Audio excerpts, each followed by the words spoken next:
존경하는 국민 여러분, 계속되는 전공의들의 집단 행동으로 얼마나 불편하고 불안하십니까? 이 어려운 상황에도 불편을 감수하며 정부의 의료 개혁에 힘을 보태주고 계신 국민 여러분께 감사의 말씀을 드립니다. 아울러 국민들의 불편을 조속히 해소해 드리지 못해 대통령으로서 송구한 마음입니다. 국민 여러분, 지금 정부가 추진하는 의료 개혁은 국민 여러분을 위한 것입니다. 촌각을 다투는 환자들이 응급실을 찾아 뺑뺑이를 돌다가 길에서 사망하는 일이 벌어지고 있습니다. 아이가 아프면 새벽부터 병원 앞에서 줄을 서야 합니다. 비수도권 지역은 더 열악합니다. 가까운 곳에 산부인과가 없어서 진료와 출산을 위해 병원 원정을 나서는 지경입니다. 이러한 상황을 뻔히 아는 정부가 어떻게 손을 놓고 있겠습니까? 정부의 의료 개혁은 필수 의료, 지역 의료를 강화해서 전국 어디에 살든 어떤 병에 걸렸든 모든 국민이 안심하고 치료받을 수 있는 의료 환경을 만들기 위한 것입니다. 이를 위해서는 의사가 더 필요합니다. 국민의 생명과 건강을 지키기 위한 의사 증원을 의사들의 허락 없이 할 수 없다고 한다면 거꾸로 국민의 목숨의 가치가 그것밖에 안 되는 것인지 반문할 수밖에 없습니다. 국민은 이 나라의 주권자입니다. 정부는 국민의 생명과 건강을 지키기 위한 4대 의료개혁 패키지에 그동안 의사들이 주장해온 과제들을 충실하게 담았습니다.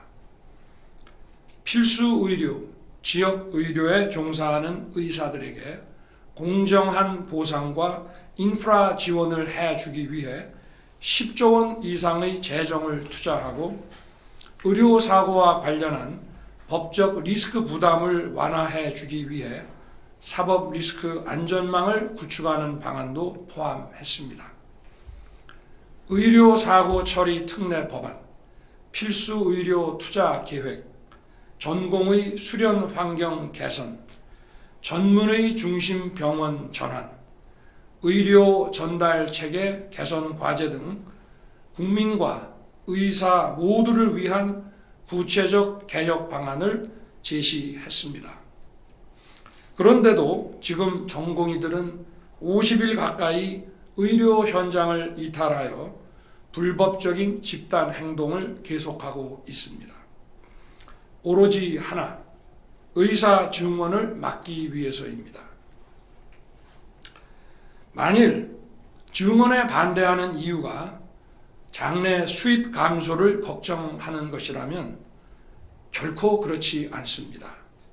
현재 우리나라 의사들의 평균 소득은 OECD 국가들 가운데 1위입니다. 20년 후에 의사가 2만 명이 더 늘어서 수입이 줄어들 것이라는 걱정은 기우에 불과합니다. 20년 뒤 의사는 2만 명이 더 늘어나지만 국민소득 증가와 고령화로 인한 의료 수요는 그보다 더 어마어마하게 늘어납니다.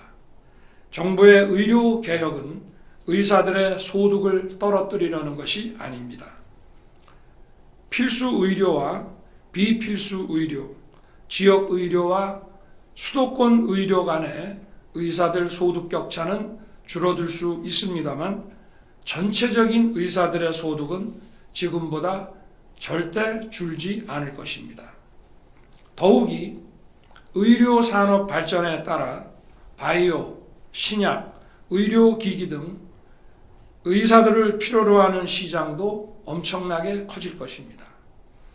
또한 우리 의료 산업도 글로벌 마켓으로 더 많이 진출해야 하는데 의료 서비스의 수출과 의료 바이오의 해외 시장 개척 과정에서 의사들에게 더 크고 더 많은 기회의 문이 열릴 것입니다.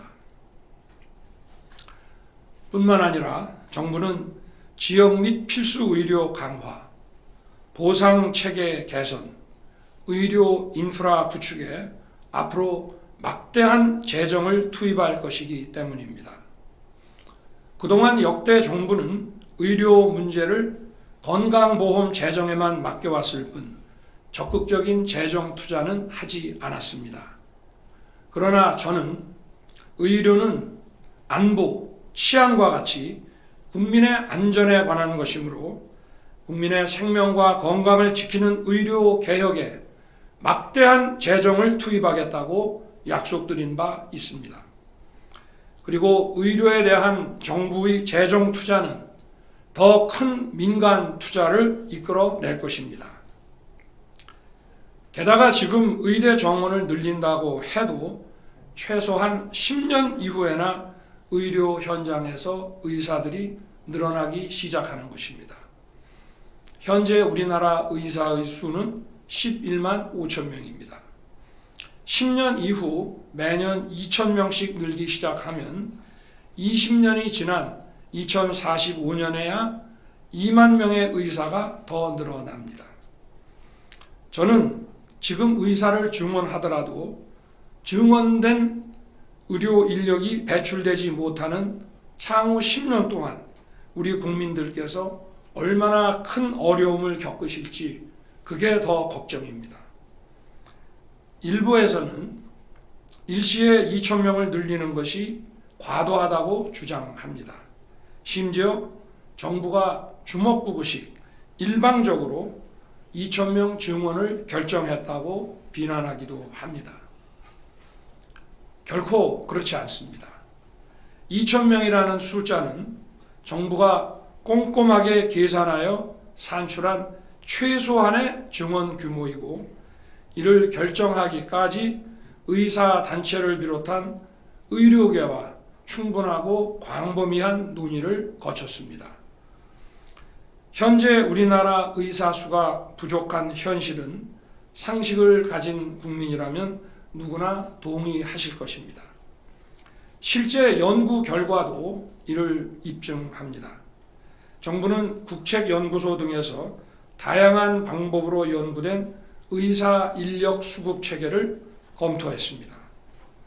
이러한 연구는 인력 추계에 사용되는 통계적 모형을 기초로 수요 측면에서는 저출산 고령화와 같은 인구 구조의 변화, 만성 질환의 증가와 같은 질병 구조의 변화에다가 소득 증가에 따른 의료 수요 변화까지 반영한 것입니다.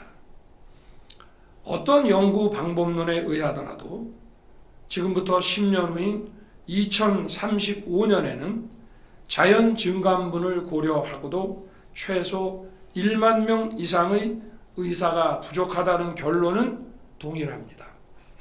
게다가 의료 취약 지역에 전국 평균 수준의 의사를 확보해서 공정한 의료 서비스 접근권을 보장하는 데만 지금 당장 5,000명의 의사가 더 필요합니다. 결국 2035년까지 최소한 15,000명의 의사를 확충해야 합니다. 미래를 생각하면 상황은 더욱 심각합니다. 2000년 의학분업 당시 고령 인구 비중은 7%에 불과했습니다. 현재는 20%이고 2035년에는 30%에 육박합니다. 통계에 따르면 65세 이상 노인들은 30대, 40대 대비 11배의 입원 서비스를 이용합니다. 고령화율이 30%에 달하는 일본은 입원 환자의 평균 입원 일수가 OECD 평균의 3배를 넘습니다. 고령화가 의료 수요를 폭발적으로 증가시키는 것입니다. 의사 고령화도 심각한 문제입니다. 2022년 6.8%인 70대 이상 의사 비중이 10년 후인 2035년에는 19.8%에 이르게 됩니다. 의사들의 근로시간도 줄어들고 있습니다. 최근 통계를 보면 의사 근로시간은 평균 12%, 전공의 근로시간은 평균 16% 감소했습니다. 이에 더해 고령화에 따른 보건산업 수요도 증가하고 있습니다. 당연히 더 많은 의사가 필요합니다. 그럼에도 지난 27년간 의대 정원을 단 한 명도 늘리지 못했고 오히려 줄였습니다. 2000년 의학분업 당시 의사단체의 요구에 굴복해서 2006년까지 의대 정원을 단계적으로 351명이나 감축했습니다. 감축된 정원을 감안하면 지금까지 7,000명의 의사를 배출하지 못한 것이고 2035년까지 따지면 그 규모가 1만 명에 달합니다. 더욱이 최근 미용 성형 의료로 의사가 매년 6에서 700명 가까이 빠져나가고 있습니다. 결국 필수 의료를 담당할 의사들은 20년 전에 비해 매년 1000명 가까이 줄어드는 것입니다. 우리나라와 인구 및 면적이 비슷하고 고령화를 비롯한 인구 구조 측면에서 우리와 같은 고민을 안고 있으며 제도적으로도 우리와 유사한 공적 의료 체계를 갖추고 있는 나라들의 의사 인력 숫자를 살펴보겠습니다. 영국의 현재 의사 수는 20만 3천 명이고 우리나라 인구 5천만을 기준으로 환산하면 15만 6천 명입니다. 프랑스는 의사 수가 21만 4천 명이고 우리나라 인구 기준으로 환산하면 16만 3천 명입니다. 독일은 의사 수가 37만 4천 명이고 우리나라 인구 기준으로 환산하면 23만 2천 명입니다. 일본은 의사 수가 32만 7천 명이고 우리나라 인구 기준으로 환산하면 13만 4천 명입니다. 모두 우리나라 의사 수 11만 5천 명보다 크게 높습니다.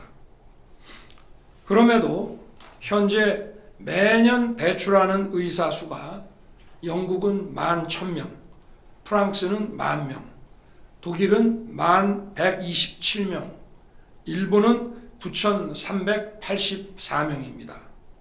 모두 우리나라의 3,058명보다 크게 많습니다. 향후 10년에서 20년이 지나면 영국, 프랑스, 독일, 일본의 의사 수와 우리나라 의사 수의 격차는 훨씬 더 벌어질 것입니다. 우리나라 인구 대비 의사 수는 OECD 국가들 가운데 가장 낮은 수준입니다. OECD 평균이 3.7명입니다. 인구 1000명당 3.7명인데 우리나라는 겨우 인구 1000명당 2.1명입니다.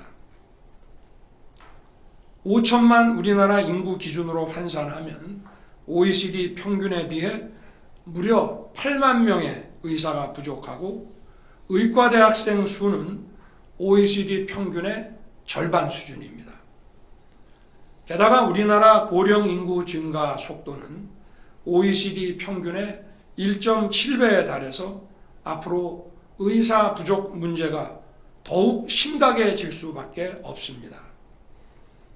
우리나라 현재 국민 의료비는 GDP의 9.7%입니다. 총 GDP 약 2,162조 원 가운데 210조 원이 의료비에 지출되고 이는 OECD 평균 9.3%보다 높습니다.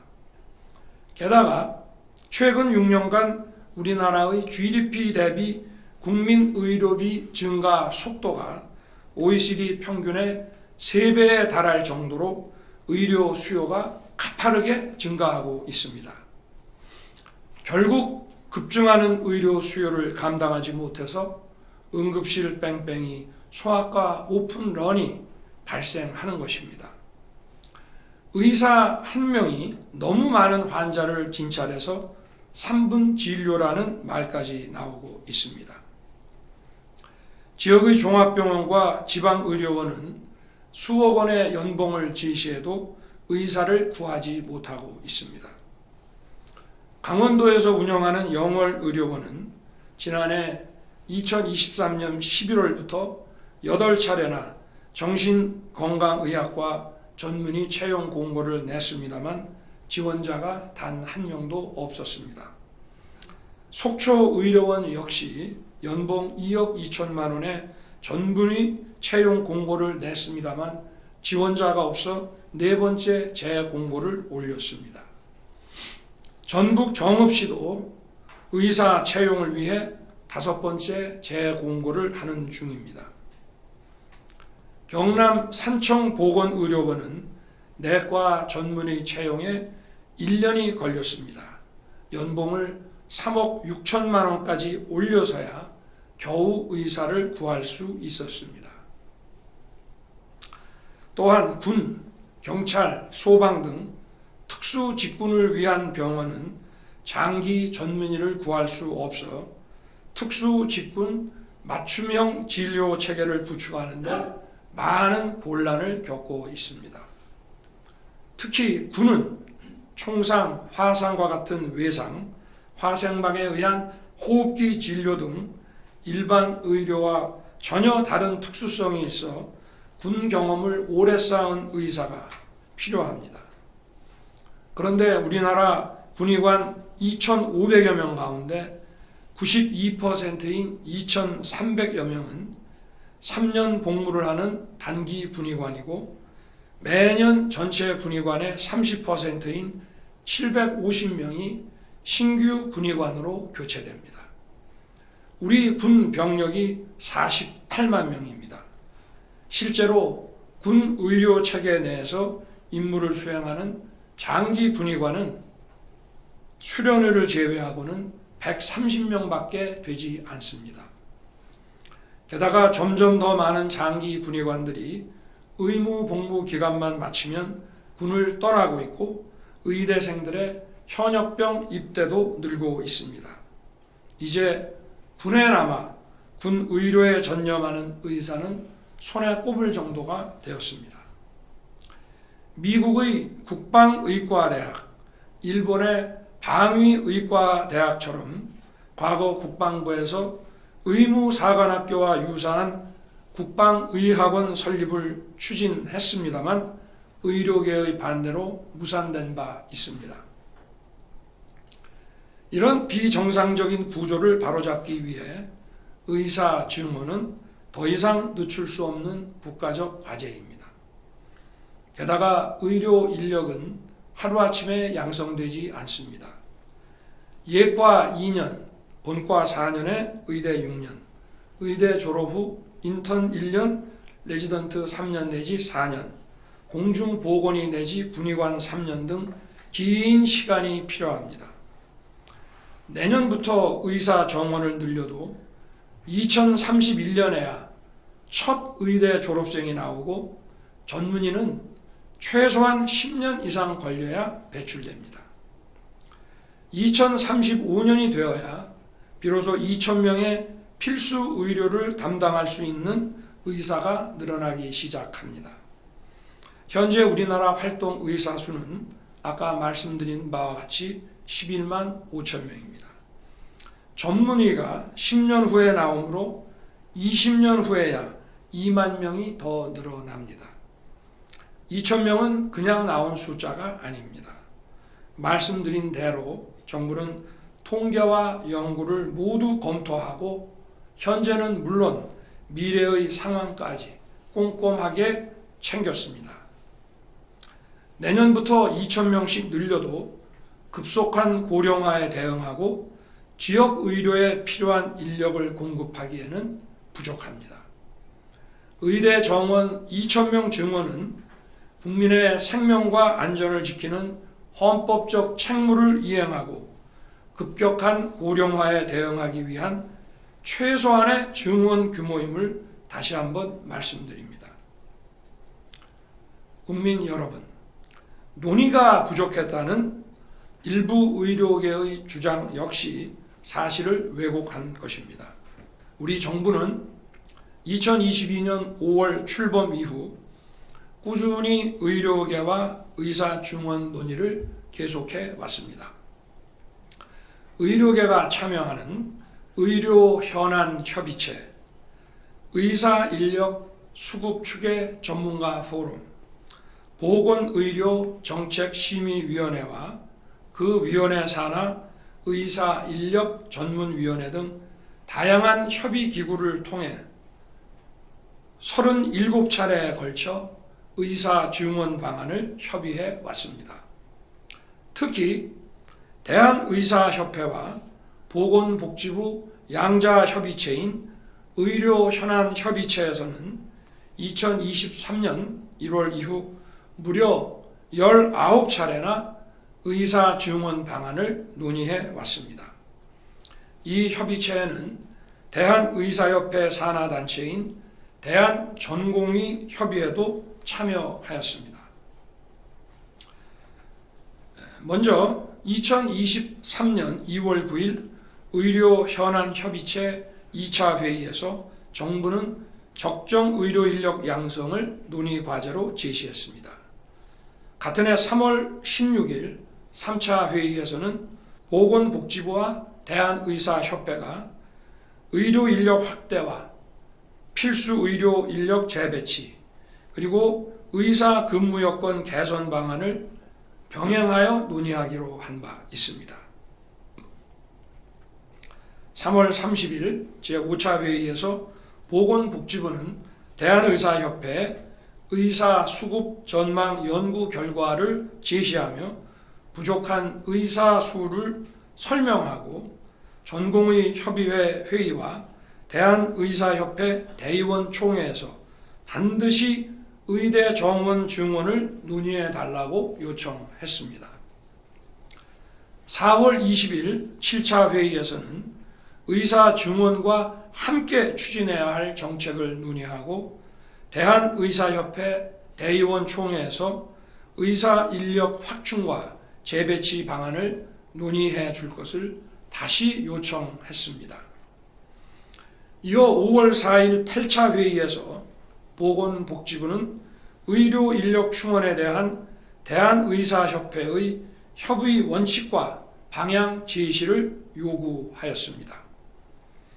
6월 8일 10차 회의에서는 의사 인력 확충과 재배치를 위해 과학적 근거에 기반하여 적정 의사 인력 확충 방안을 논의하고 확충된 의사 인력의 지역의료 필수의료 유입 방안과 전공의 수련 및 근무 여건 개선 방안을 마련하기로 보건복지부와 대한의사협회가 합의한 바 있습니다.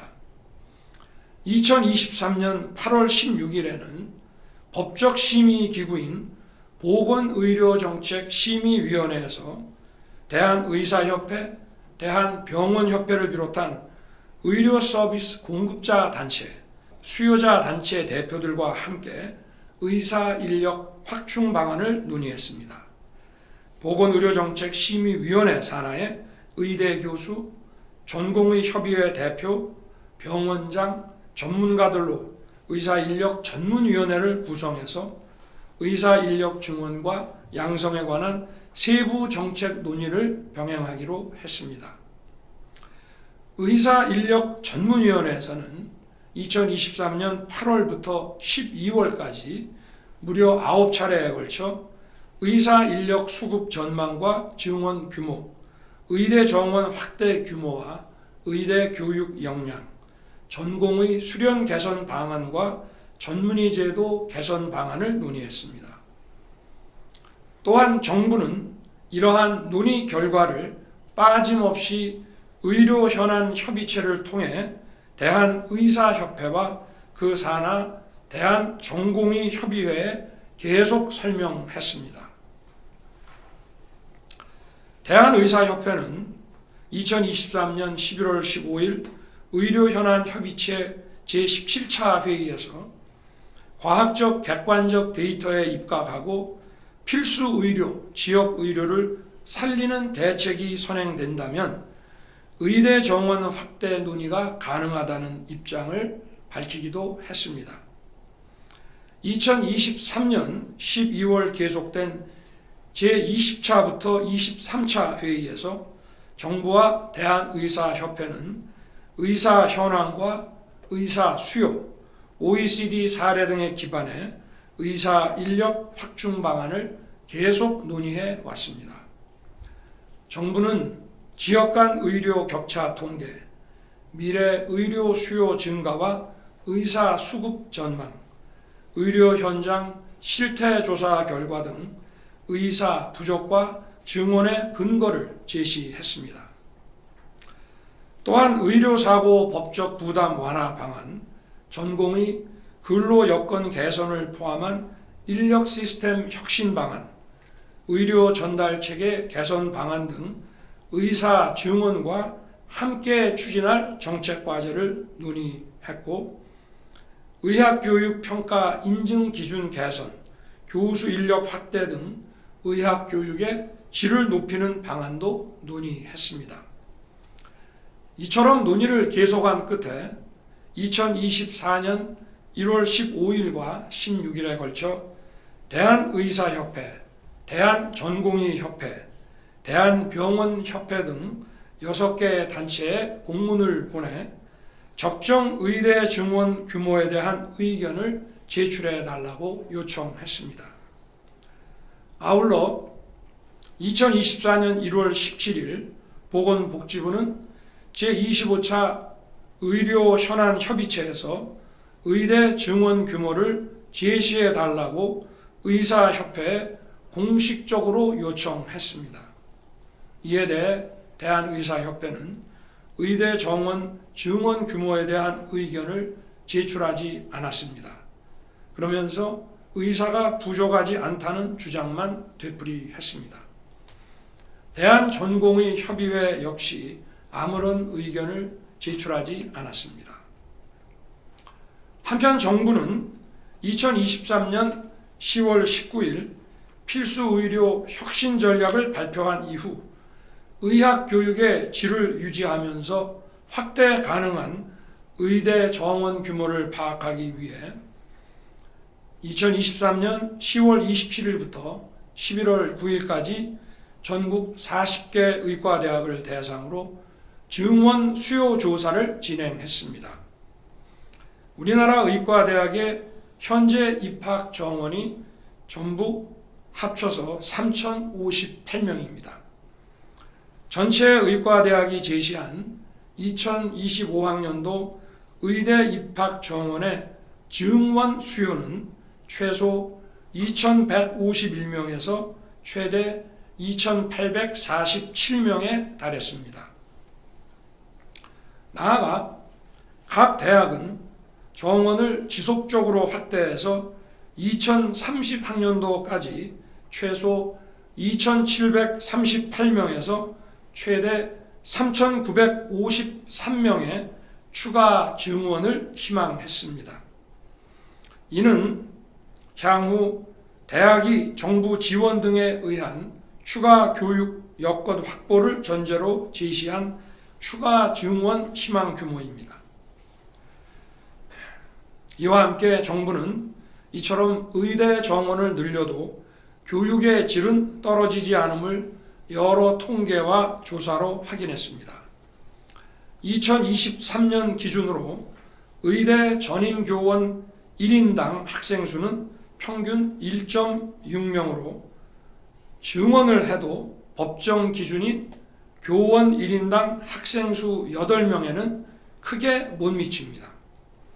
또한 복지부는 각 대학의 수요조사의 타당성을 검토하기 위해 관련 전문가로 의학교육 점검반을 구성해 의대 교육 여건에 관한 서면 검토 및 현장 점검을 실시해서 학교별 상황을 면밀하게 점검했습니다.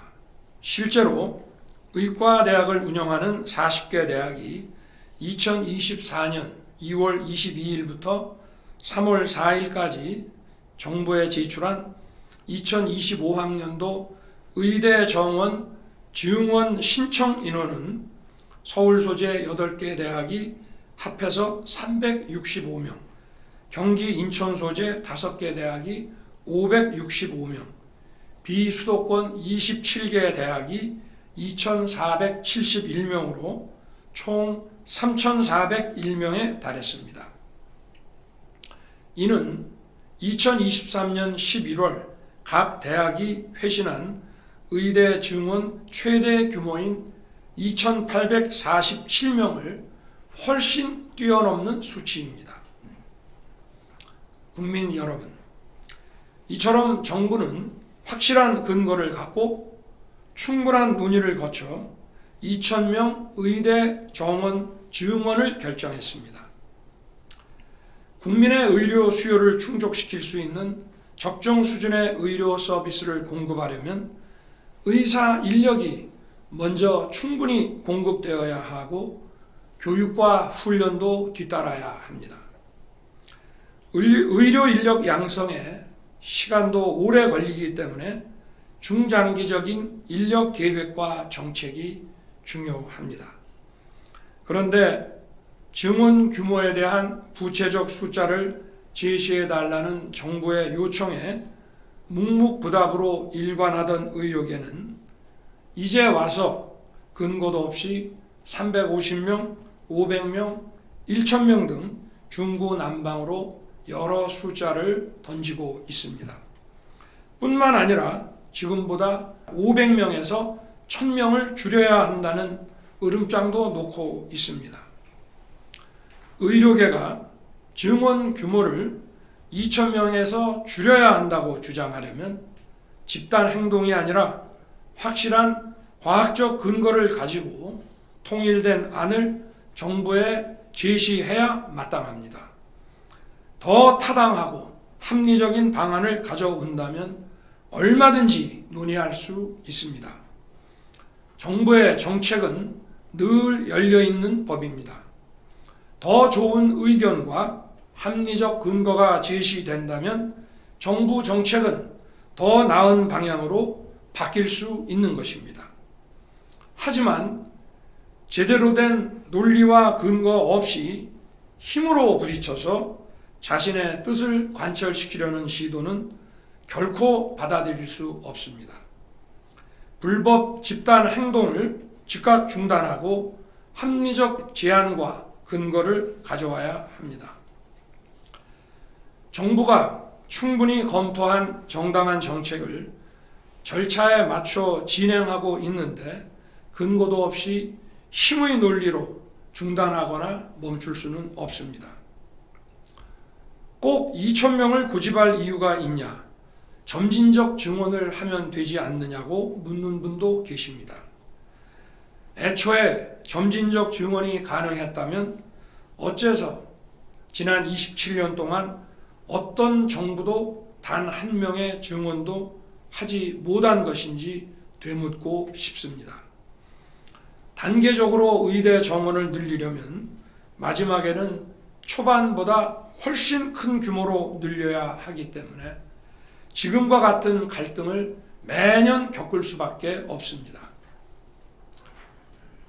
20년 후에, 예를 들어 20년 후에 2만 명 증원을 목표로 잡고 지금부터 몇백 명씩 단계적으로 증원한다면 마지막 해에는 4,000명을 증원해야 된다는 계산이 나올 수 있습니다. 의대 지망생의 예측 가능성과 또 연도별 지망생들 간의 공정성을 위해서도 증원 목표를 산술 평균한 인원으로 매년 증원하는 것이 더 타당합니다. 이해 집단의 위협에 굴복해서 증원은 고사하고 351명 정원 감축에 찬성한 것이 지금 심각한 의사 부족 사태를 초래한 것입니다. 27년 동안 반복한 실수를 또다시 되풀이할 수는 없습니다. 국민 여러분, 의료는 국민의 생명과 직결된 것입니다. 일부 의사들의 불법 집단 행동은 그 자체로 우리 사회에 중대한 위협이 됩니다. 지난 27년간 국민의 90%가 찬성하는 의사 증원과 의료 개혁을 그 어떤 정권도 해내지 못했습니다. 역대 정부들이 9번 싸워 9번 모두 졌고 의사들의 직역 카르텔은 갈수록 더욱 공고해졌습니다. 이제는 결코 그러한 실패를 반복할 여유가 없습니다. 국가가 의사에게만 의료행위를 할 수 있는 독점적 권한을 준 이유는 단 하나의 생명도 소중히 하라는 뜻입니다. 의사들이 갖는 독점적 권한에는 국민의 생명과 건강을 보호해야 하는 무거운 책임이 포함되어 있습니다. 그러기에 의사들은 의료법을 준수해야 할 의무가 있습니다. 그럼에도 의대 정원 증원 발표 이후 의사협회는 총파업에 돌입하겠다고 선언했습니다. 정부는 즉각 의사협회 집행부 등에 대해 집단행동 및 집단행동 교사 금지 명령을 내렸습니다. 또한 국민 생명과 건강에 위해를 주는 집단행동과 집단행동을 부추기는 일체의 행동을 즉시 중지할 것을 강력히 촉구했습니다. 지난 2월 19일부터 전공의를 중심으로 근무지 집단 이탈이 시작되면서 정부는 221개 전체 수련병원을 대상으로 집단 연가 사용 불허 및 필수 의료 유지 명령을 내리고 근무지를 이탈한 의사들에게 개별적으로 업무 개시 명령을 내렸습니다. 그럼에도 90%가 넘는 전공의들이 환자 곁을 떠났습니다. 정부에서 여러 차례 수련병원 현장 점검을 통해 전공의들의 근무 여부를 확인하고 환자 곁으로 돌아올 것을 당부했지만 끝끝내 돌아오지 않고 있습니다. 독점적 권한을 무기로 의무는 내팽개친 채 국민의 생명을 인질로 잡고 불법 집단행동을 벌인다면 국가는 법과 원칙에 따라 대응할 수밖에 없습니다. 그 누구도 특권을 갖고 국민 위에 군림할 수 없으며 그것이 국민의 생명을 다루는 의사라면 더 말할 것도 없습니다. 정부는 의료법 59조 2항에 따른 업무 개시 명령을 위반하고 복귀하지 않은 8,800명의 전공의들에 대해 의료법과 행정절차법에 따라 면허정지 행정처분을 진행하고 있습니다. 다만 시간이 좀 걸릴 것입니다. 행정절차법은 처분에 앞서 사전 통지를 해야 하고 의견 제출 기회를 부여하고 있습니다. 이러한 의견 제출 기간이 지난 후에야 면허정지 처분 통지가 가능합니다. 사전 통지와 면허정지 처분 통지는 모두 등기 우편 송달로 이루어집니다. 그런데 대부분의 전공의들이 고의적으로 사전 통지를 받지 않고 수령을 거부하고 있습니다. 이 경우 3회까지 재발송해야 하고 그래도 송달을 거부할 경우에 공시 송달을 할 수 있습니다. 현재 대부분의 전공의들에게 2차 사전 통지가 발송된 상황입니다. 모든 절차는 법에 따라 진행되고 있습니다.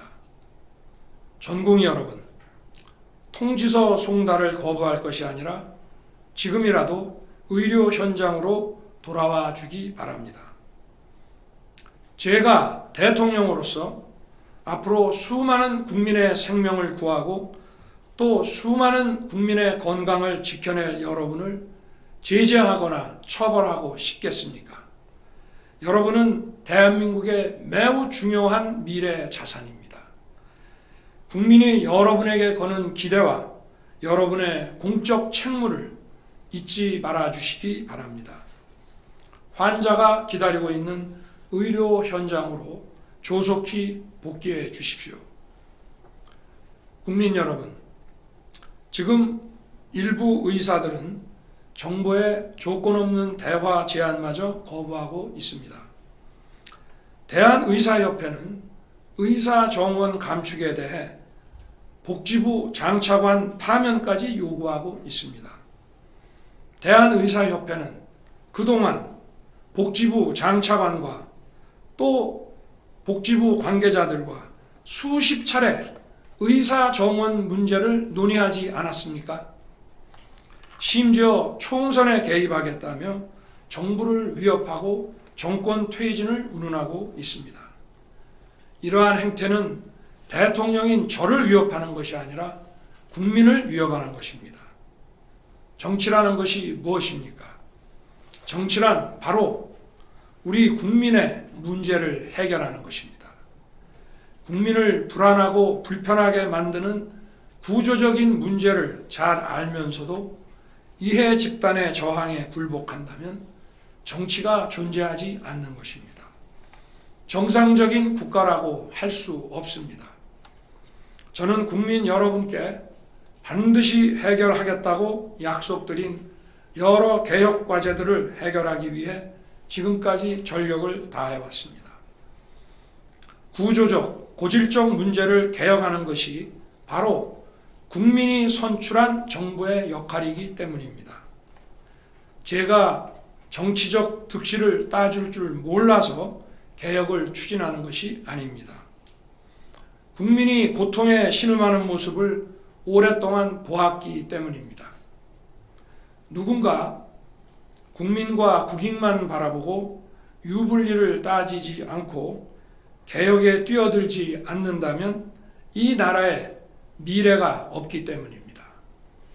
저는 공직 생활을 할 때부터 대통령이 된 지금까지 단 한 번도 쉬운 길을 가지 않았습니다. 회피하고 싶은 인기 없는 정책도 국민에게 꼭 필요하다면, 국익에 꼭 필요하다면 과감하게 실천하면서 여기까지 왔습니다.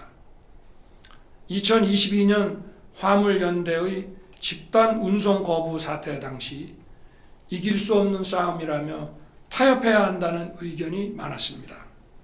하지만 법과 원칙에 따라 총 932명에 대해 업무 개시 명령을 발동했습니다. 선량한 화물차 기사들을 폭력으로부터 보호하는데 최선을 다했고 결국 사태를 해결할 수 있었습니다. 건설 현장의 건폭에 대응할 때에도 노조 단체와 지지 세력들은 정권 퇴진과 탄핵을 외치며 저항했습니다. 만약 그때 물러섰더라면 건물과 산업시설 건설에 엄청난 차질이 빚어지면서 우리 경제와 일자리에 악영향을 끼쳐 결국 국민에게 그 피해가 고스란히 돌아갔을 것입니다. 건전 재정 기조에 대해서도 여당과 지지자들도 반대했습니다. 앞으로 총선을 치러야 하는데 건전 재정이 말이 되냐는 얘기를 숱하게 들었습니다. 우리 정부 출범 당시 6 내지 7%에 이른 물가가 건전 재정 기조가 아니었다면 지금 2 내지 3%대로 잡히지 않았을 것이고 과도한 국채 부담으로 국채와 회사채 금리가 치솟았을 것이며 고금리 시대에 금융시장 안정을 기할 수 없었을 것입니다. 망가진 한일 관계를 개선하려고 했을 때는 당 안팎에서 지지율을 걱정했습니다. 그런데 지금 연간 1,000만 명 가까운 양국 국민들이 상호 방문하고 있고 양국 기업들의 협력은 활발해지고 경쟁력은 향상되었습니다. 사교육 카르텔을 혁파하고 늘봄 학교를 추진하는 과정에서도 적지 않은 반대와 저항이 있었습니다. 아이들과 미래 세대를 위한 정책을 추진하는데 정치적 유불리를 따질 수 없는 일입니다.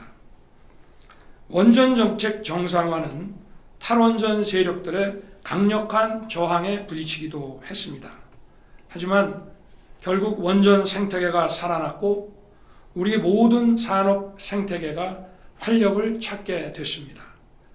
반도체 등 첨단 산업은 원전 없이는 불가능합니다. 옳은 정책이지만 지지율이 떨어진다. 그걸 꼭 지금 해야 할 필요가 있느냐며 만류하고 막아서는 사람이 많았습니다. 지금 의료 개혁도 마찬가지입니다. 하지만 국민 여러분, 국민의 생명과 건강이 걸린 문제를 어떻게 대통령이 유불리를 따지고 외면할 수 있겠습니까? 역대 어느 정부도 정치적 유불리 셈법으로 해결하지 못한 채 이렇게 방치되어 지금처럼 절박한 상황까지 온 것입니다.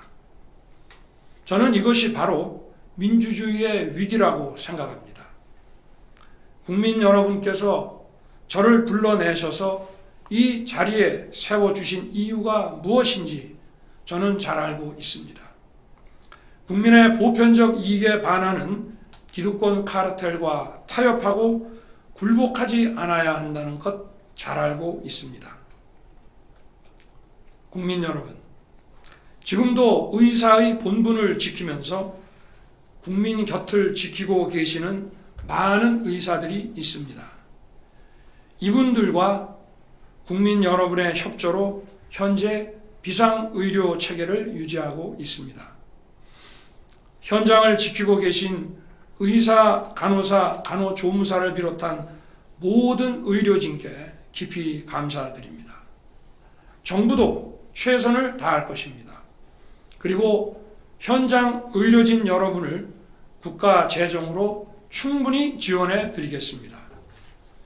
병원을 떠나 있는 전공의 여러분, 제가 의료 개혁을 통해 제대로 된 의료 시스템을 만들겠습니다.